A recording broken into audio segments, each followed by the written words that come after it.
We're a very busy family, so I love recipes that are really easy to put together, especially during a midweek. This is one of my favorites. It's a twist on a classic, caponata. But the star of this dish is gonna be swordfish. I get asked countless times, how do you grill a piece of fish? Well, I'm gonna show you how right now.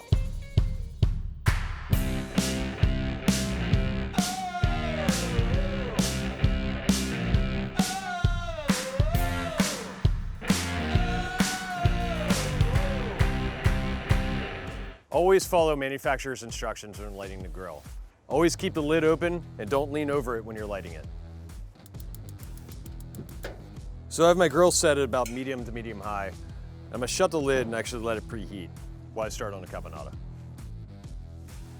So this caponata is super simple to prepare. I'm just using some late summer melons. In this case, I'd love to use cantaloupe, adds a little bit of sweetness. Love the texture of the honeydew. And then obviously some cucumber, just some really bright freshness in this dish.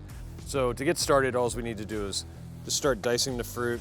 Remember, this is for the family, so nobody's measuring your dice here. Just do a rough cut of it, but try to keep it somewhat similar in size because it's gonna really help as you're eating the dish, to get that perfect bite. So I'm going into the bowl with the melon, I have the cantaloupe, I also have some cucumber. Then I have some rough cut chopped pistachios that have just been lightly toasted. So here I have some golden raisins. They've just been plumped with some water, rice wine vinegar, mirin, 1 piece of star anise, and just a little piece of cinnamon. So next I have some green olives I've just cut in little slivers, and I have some of the brine in here too, so I'm gonna add the whole thing right to the dish. Then next I have some pickled mustard seed, some ground coriander, and some red pepper flake. We'll season it with some salt, lots of cracked pepper, and then drizzle in some olive oil. Then just using a folding motion, just combine all of the melon with all of the spices, the salt, the pepper. And you want to do this ahead of time. The great thing about this dish is the longer it sets, the better it melts. It's definitely something that can sit in the refrigerator, and actually the flavor gets better over time. Right before I know I'm going to serve the dish, I take some fresh cilantro and just do a fine shave of the leaves. So again, just fold that cilantro into it. So at this point, this is all ready to go. All you need to do is wrap it up, put it in the refrigerator, and it'll be ready for dinner. So next I'm going to talk about the fish itself. What I always love to do, especially if I'm going to grill something like swordfish or tuna or any really meaty fish, I definitely like to put it into a brine first. And we brine all of our fish in the restaurant, and I like to do it at home too. So what I've done is I've made a salt solution, and then I just got some really nice swordfish steaks, and I'm just going to let this sit in here for 30 minutes. And what it's going to do is it's going to really clean the fish. The brine's going to start to permeate the flesh of the fish to help season it, but then also it's just going to firm it up a little bit, so that way when it goes onto the grill, it's going to make it a lot easier. So after it's been brining for 30 minutes, what I like to do is just place it onto an absorbent towel. There's one thing when you're grilling something, you want the surface of it to be wet because that's going to make it stick. So I do have a seasoning mixture that I'm going to add as I'm grilling the fish because it has a lot of smoked paprika and some ingredients that will actually burn if they go onto the grill for a long period of time. So I don't pre-season that onto the fish. As I'm cooking the fish, I'll start to add that onto it by basting it with some of the oil.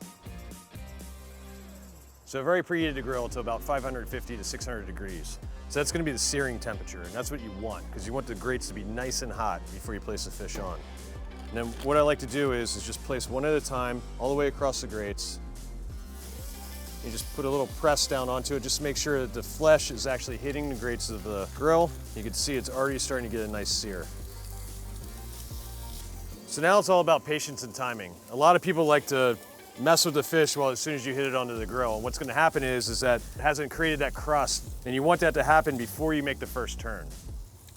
So in a swordfish steak like this, which is about a half a pound each, you want at least 2.5 minutes on each side.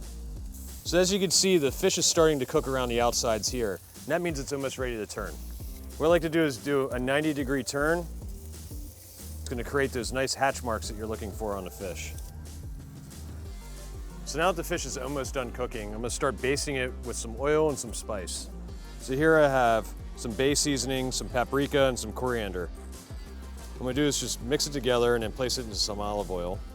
And just using a spoon, I'm gonna start placing it onto the fish. So very easy way to check the doneness of a piece of fish is to pick up one of these. It's a cake tester. It's super inexpensive, but it's a really great versatile tool.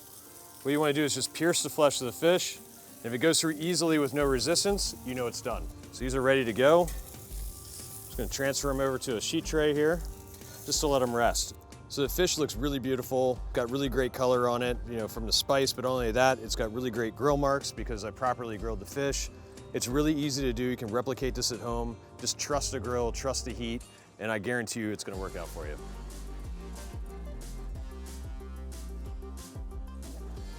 So as you can see, it was a fun, simple dish to put together using my propane grill. So to check out other recipes and other outdoor grilling videos, please go to propane.com/families.